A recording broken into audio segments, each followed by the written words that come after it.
The Silver Age of comics gave birth to some of the most memorable characters of pop culture history. From characters such as Spiderman and Hal Jordan Green Lantern to basically the entire MCU, the Silver Age of comics is undeniably one of the most important eras in comics history. But that ended nearly 50 years ago, and entertainment has changed a lot since then. One of the main things that people do for entertainment is watch YouTube videos, like the one that you're watching right now. And I noticed something very similar between these two very different mediums.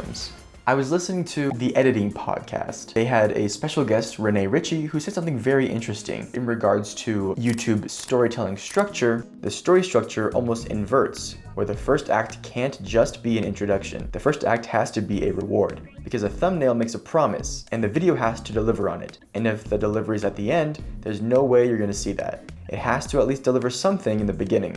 So YouTube creators have decided that, hey, we need to put more interesting things in the very beginning. We need to pay off the climax and the promise of the thumbnail in the very beginning.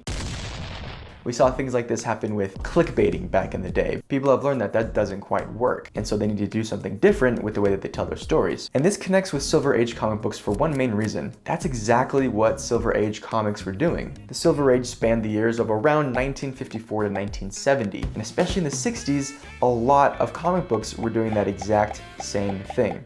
They were fulfilling the promise of what was on the cover of the comic in the very first page of the issue. Here I've got a stack of just a bunch of Silver Age books. I got Green Lantern, Teen Titans, The Flash, Superman, Doctor Strange, and Amazing Spider-Man. And I noticed a similar trend among all of them. There are of course some exceptions, but we'll get into that later. I'll use this Teen Titans book first. Literally, Teen Titans The Silver Age Volume 1. The Teen Titans first appeared in The Brave and the Bold issue number 54, but it was just Kid Flash, Robin, and Aqualad. This is the cover, but on the very next page, we see a payoff of that cover. We see the three heroes together, but then the next page shows a completely different setting. And if you go through this entire book, every single issue is like that. Let's take a look at another one, The Flash from the early 60s. It's the same exact thing. The cover shows the Flash in a mirror being shot by the Mirror Master. What's the next page? What is the first thing that people see when they open the book? It's the Flash facing the Mirror Master. So we know, okay, this is kind of the climax of the story. This is where the Flash is going to end up. But the next page starts with Barry Allen in his lab, completely unrelated to this first page. Now, let's skip over to Marvel. Let's do Amazing Spider-Man. Amazing Spider-Man number 4, first appearance of the Sandman. The cover shows 4 panels of Spider-Man facing the Sandman. We get an understanding of his character. What is the first page in the book?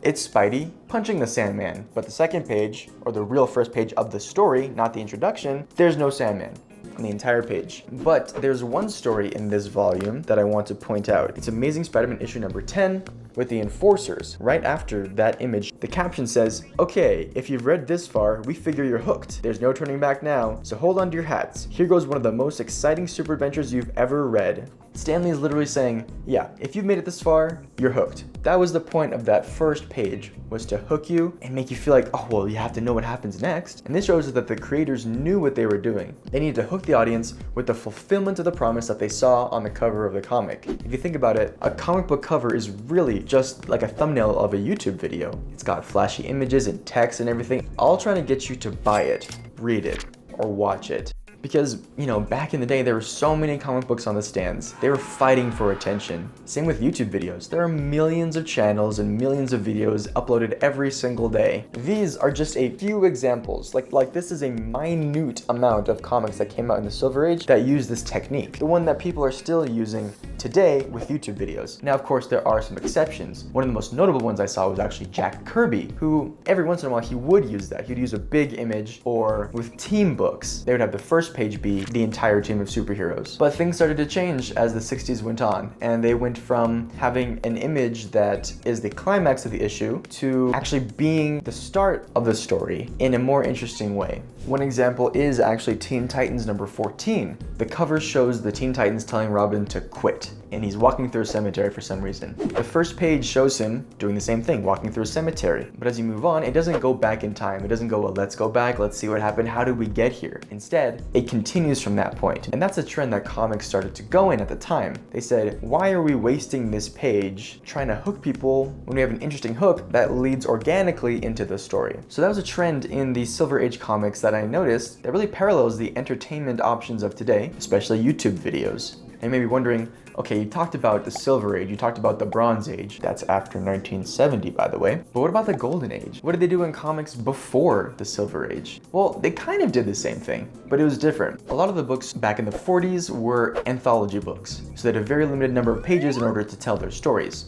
So one thing that they did is they added a little banner that you would open the book and you'd see a banner saying Superman, and it would show him in a cool pose telling you who he is, and then it would go straight into the story. But what makes it different is that the banner wasn't a fulfillment of the promise of the cover. It was just saying, boom, here's Superman. But the teen books at the time were actually a bit different. For example, the Justice Society of America, when they had their book, the first page was either a redrawing of the cover with some minor details changed, or it was just a group shot showing everybody. You may be wondering, okay, so what are you trying to say with all this? Well, the common saying is that history repeats itself, and that's true also with entertainment. There are trends that we go through as a society, and I'm just excited to see what other trends in comic books are we going to see in the YouTube and social media landscape. Who knows? We could start to have like a more decompressed form of storytelling. People get so tired of the super quick, snappy, short form content, and they'll want some decompressed storytelling. So what could have been said in one video will actually be decompressed into 6.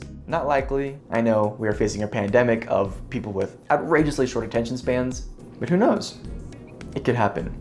So that's what I wanted to talk about today. Despite a 40 to 50 year gap, that YouTube videos have a lot more in common with Silver Age comic books than you might have thought.